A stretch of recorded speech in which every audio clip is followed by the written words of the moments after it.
back in Vilnius, a nation and a region that knows better than anyone the transformational power of freedom. You know, to show the world that the strength of a people united cannot be denied. And together with your brothers and sisters in Estonia and Latvia, you helped end the era of division through the power of connection. The Baltic Way, not the Berlin Wall, became the symbol for Europe's future. And later, when the Soviet tanks sought once more to deny your independence, the people of Vilnius said no, no, no, no. And in January of 1991, tens of thousands of citizens, unarmed and unyielding, came for their own accord, standing as one to protect the TV tower, to shield the Supreme Council, to defend freedom. 14 heroes tragically lost their lives. Hundreds were wounded. But the whole world saw that decades of oppression had done nothing to dim the flame of liberty in this country. I mean it. It's consequential. The light of Lithuania, you kept it strong, you kept it bright, and you kept the light shining. Here in Vilnius and in Washington, D.C., where the yellow, green, and red of your flag flew every day, this past year, we've celebrated 100 years of unbroken diplomatic relationship between the United States and the Baltic states. America never recognized the Soviet occupation of the Baltic. Never, never, never.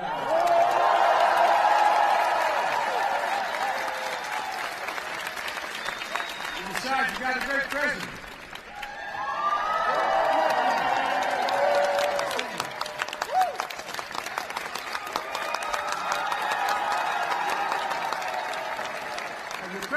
The bond between Lithuanian and American people have never faltered. And just 7 months after the bloody January crackdown, the first foreign visitor to have their passport stamped here in Lithuania with visas to this new reborn state were a plane load of Lithuanian Americans from Chicago, Illinois. And their families are still proud of that. Los Angeles came after that. A lot came after.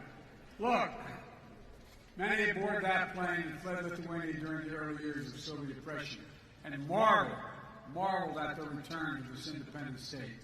One of them told reporters, quote, "This day is like a resurrection for us. This day, Father, is like a resurrection for us." That's what the quote was. For real. That's the feeling.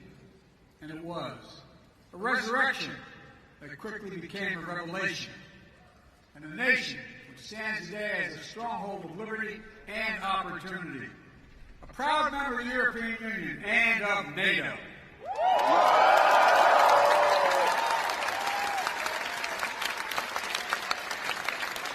I had the great honor as United States Senator of championing Lithuania and other Baltic states to join NATO in 2004. Wasn't I brilliant doing that? But all kidding aside, think about how it's changed things. Think about what's happening. Now, over the last few days, as President of the United States, I had the honor of participating in the historic NATO summit hosted by Lithuania, where we welcomed NATO's newest ally, Finland, and reached agreement to bring Sweden into the alliance as soon as possible.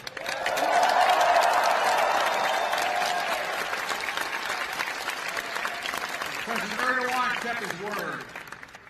We've witnessed the historic journey, and I'm proud to call Lithuania friend, partner, and ally. Ally.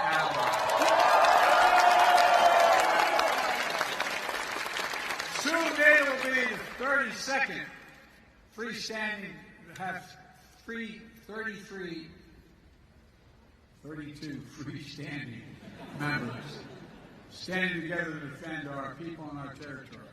Beyond all the rest, bound by democratic values to make us strong, and by our sacred oath, that an attack against it is a sacred oath.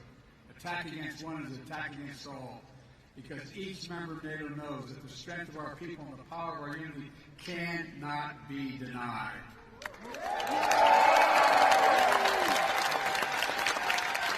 sound optimistic is because I am. Today, our alliance remains a bulwark of global security and stability as it's been for more than 7 decades. NATO is stronger, more energized, and yes, more united than ever in its history. Indeed, more vital to our shared future. It didn't happen by accident. It wasn't inevitable. When Putin and his craven lust for land and power unleashed his brutal war in Ukraine, he was betting NATO would break apart. He was betting NATO would break. He thought our unity would shatter at the first testing. He thought democratic leaders would be weak. But he thought wrong. Faced with the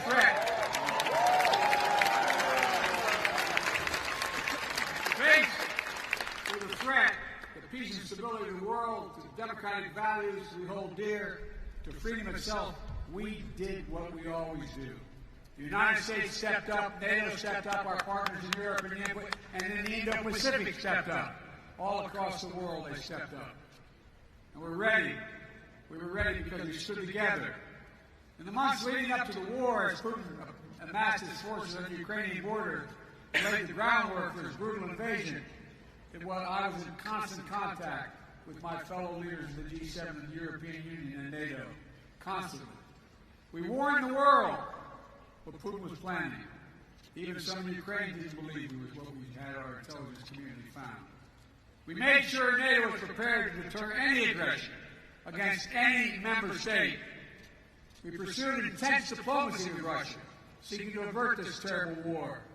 And when Russian bombs began to fall, we did not hesitate to act. We rallied the world to support the brave people of Ukraine as they defend their liberty and their sovereignty with incredible dignity.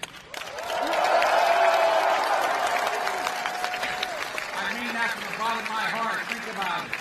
Think about what they're doing. After nearly a year and a half of Russia's forces committing terrible atrocities, including crimes against humanity, the people of Ukraine remain unbroken. Unbroken. Ukraine remains independent. It remains free. And the United States has built a coalition of more than 50 nations to make sure Ukraine defends itself both now and is able to do it in the future as well. Since this war began, I've stood with President Zelenskyy, as I just spent about an hour with him, both in Washington, in Kyiv, in Hiroshima, and now in Vilnius, and declared to the world what I say again: we will not waver. We will not waver. I mean that. Our commitment to Ukraine will not weaken. We will stand for liberty and freedom today, tomorrow, and for as long as it takes.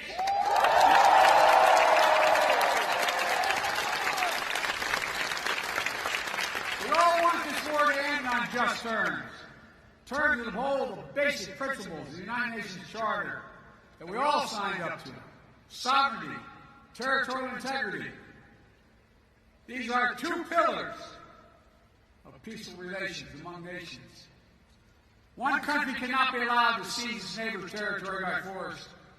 Russia could end this war tomorrow by withdrawing its forces from Ukraine, wrecking its international borders, and ceasing its attacks on its inhumane attacks on Russia, by Russia on Ukraine, against its children, women and children, its military. Unfortunately, Russia has shown thus far no interest in the diplomatic outcome. Putin still wrongly believes that he can outlast Ukraine. He can't believe it's their land, their country, and their future, and even after all this time, Putin still doubts our staying power. He's still making a bad bet that the conviction and the unity among the United States and our allies and partners will break down. He still doesn't understand that our commitment, our values, our freedom is something he can never, never, ever, ever walk away from. It's who we are. I mean it. It's who we are. It's who we are. Throughout this horrific war, the people of Lithuania, together with our Baltic brethren, have been among the most fierce champions of Ukraine's right to a future of its own choosing, one that is free. Because you lived so long with freedom denied. Many of you who are older know better than anyone how precious the right to determine your own future is. Precious to people everywhere. Not just in Ukraine, Belarus, Moldova, Georgia. And all the places around the world where people continue to fight to make their voices heard. So my message to all of you united is keep it up. Keep it going. Keep reminding the world of hope that Lithuania embodies. And that's what you embody, hope in this country. I'm not joking. I mean this sincerely. You must never forget how much this matters. And never give up on a better tomorrow. The defense of freedom is not the work of a day or a year. It's the calling of our lifetime, of all time. We are steeled for the struggle ahead. Our unity will not falter, I promise you.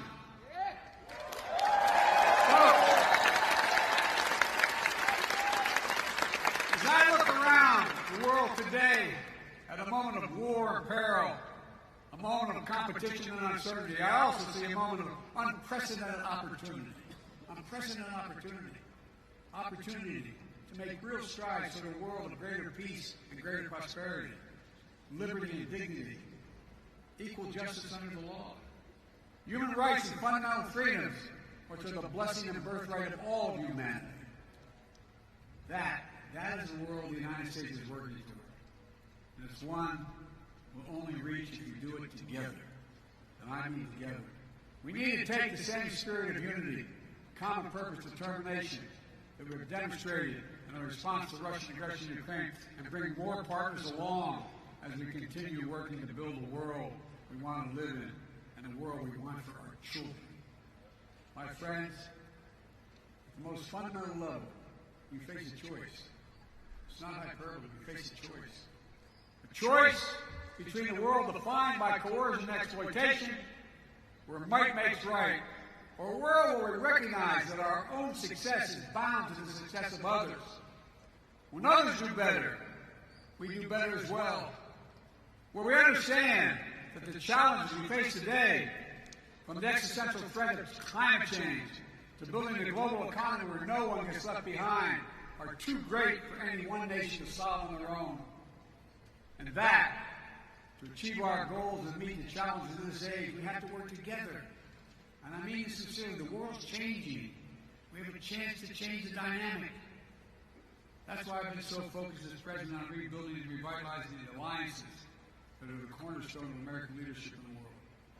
These past years, we brought the transatlantic partnership to new heights, reaffirming the importance of the relationship between Europe and the United States as an anchor to global stability. The idea that the United States could prosper without a secure Europe is not reasonable. We've also elevated, and it really isn't, not a joke.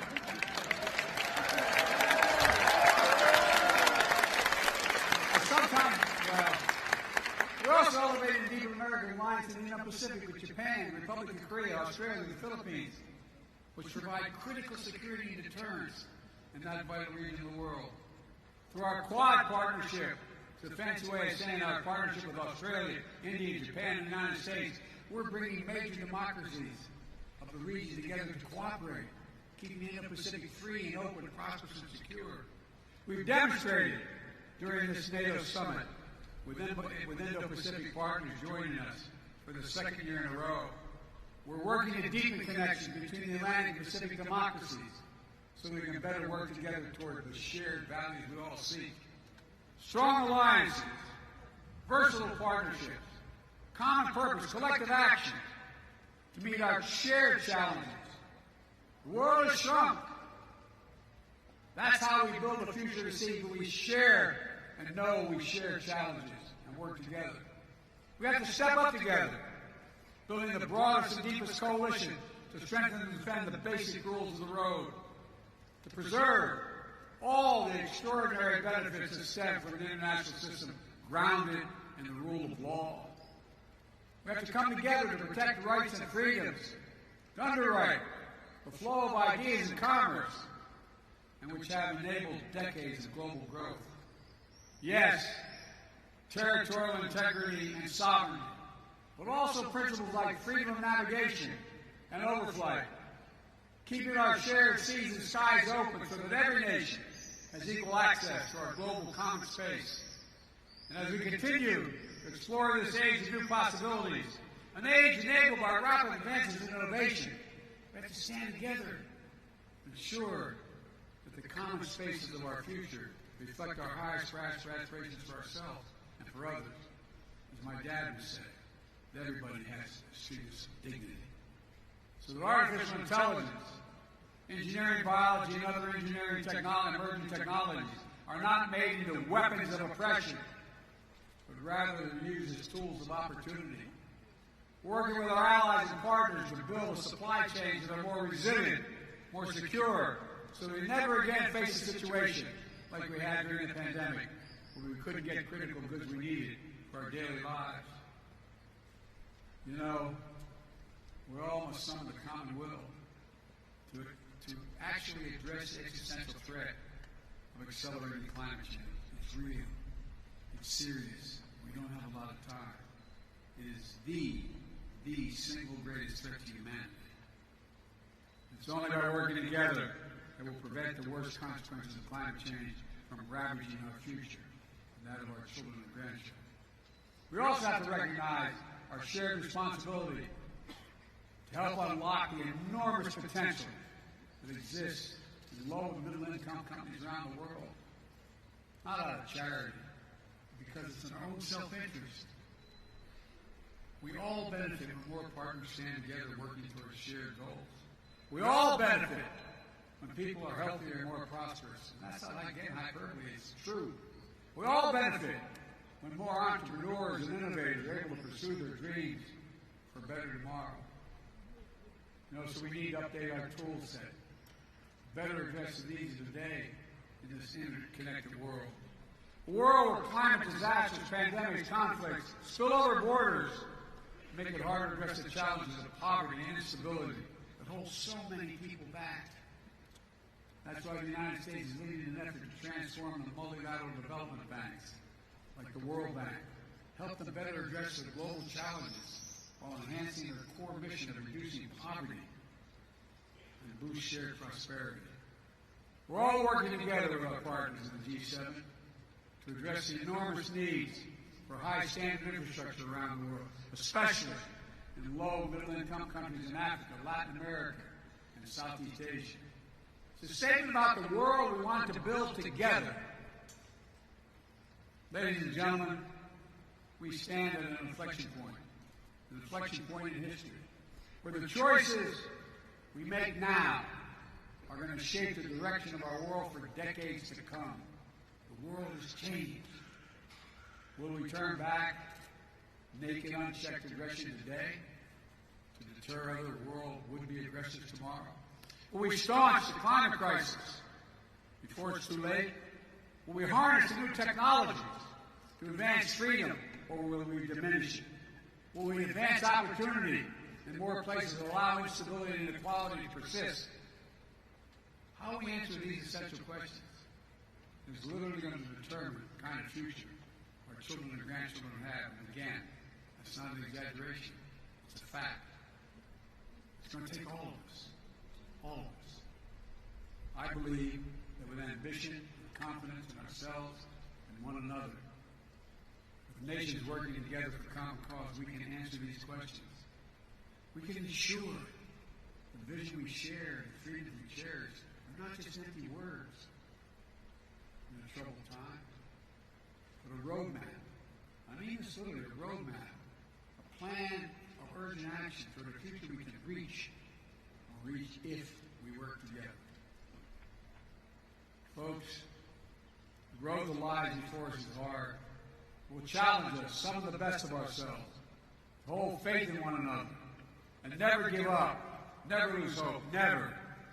Every day we have to make the choice. Every day we must summon the strength to stand for what is right, to stand for what is true, to stand for freedom, to stand together.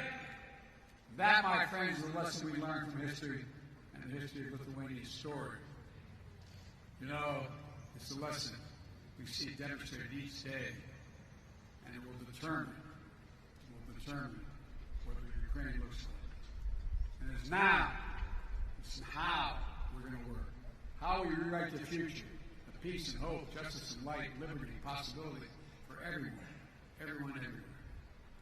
Folks, some have heard me say in my country many times, never ever in my entire career been more optimistic about the prospects of the future. Never. Never. Let me just say thank you for taking the time to be here to listen. God bless you all. May God protect the freedoms of the protectors of freedom in Ukraine, here, in every nation of the world, everywhere. God protect our freedom. Thank you. Thank you.